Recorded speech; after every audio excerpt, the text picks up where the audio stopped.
Sizə mənim tövsiyəm budur ki, gördüyünüz hər bir işi fərdi də olsa ictimai niyyətlə eləyin. İkincisi də ki, bacardığınız qədər birgə olun, birgə iş görün, birgə addım atın. O birgəlikdə dəhşətli dərəcədə belə deyək, təsirli islahat var, mənəvi təmizlənmə var. Xanım Zəhra bu yolda şəhid oldu. Həzrət Zəhra fəryad eləyəndə cəmiyyət niyə başa düşmürdü? Cəmiyyət ona görə başa düşmür ki, deyir, bunların davası nədir bilmirik. Həzrət Zəhranın ayrı-ayrılıqda götürəndə davasını, həyat yoldaşına mı görə, Əleyhisselamın vilayəti, nə deməkdir bu vilayət? Din qalıbsa yerində, həzrətlər geçsin, otursun, dərs etsin, əxlaqa dəvət eləsin, mənəviyyata çalışsın, imamlığını eləsin. İmamlığını bu mənada ki, hidayət imamıdır da, İmam Sadiq kimi, digərləri kimi. Bu nə qədər önəmlidir ki, Həzrət Zəhra deyir ki, mən nəyim var bu yolda xərcləyəcəm. Və niyə fəryad edir? Çünki görür ki, bu mexanizm olmadan din olmayacaq, namaz güclü, funksionallığı itirəcək, namaz o işi ki, görməlidir, görə bilmir, oruc görə bilmir. Ona görə o birisi nə gün də vurnuxuruq bir yerə çıxa bilmirik. Çünki o sistematik, o dərin düşüncəmiz yoxdur, ictimai düşüncəmiz yoxdur. İmam Musa Kazım əleyhissalam uşaqlarına göstəriş verdi ki, gedin bu ərazilərə və bura, göndərdi onların hamısını. O ki, deyir, gələcəyə hesablanmış addımlar, gələcəyə hesablanmış addım atdılar.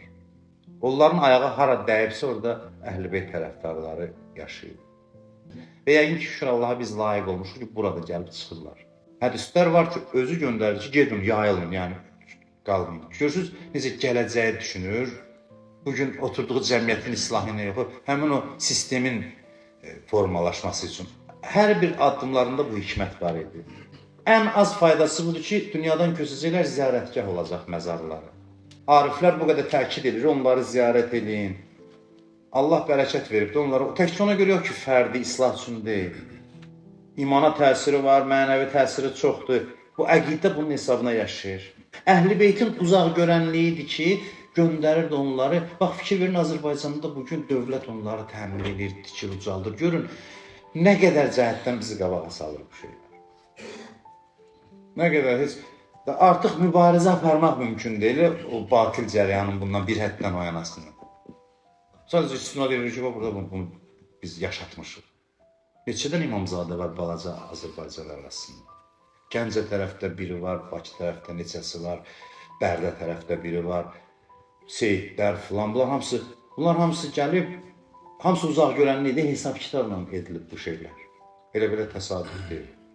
Bu Əhl-i-Beytin proqramı idi, İnna ə'ataynəkəl kavsar, biz sənə kavsər verdik, Fatimə, xeyir bərəkətdir və bərəkəti bu şəkildir. Bu ictimai bir layihədir.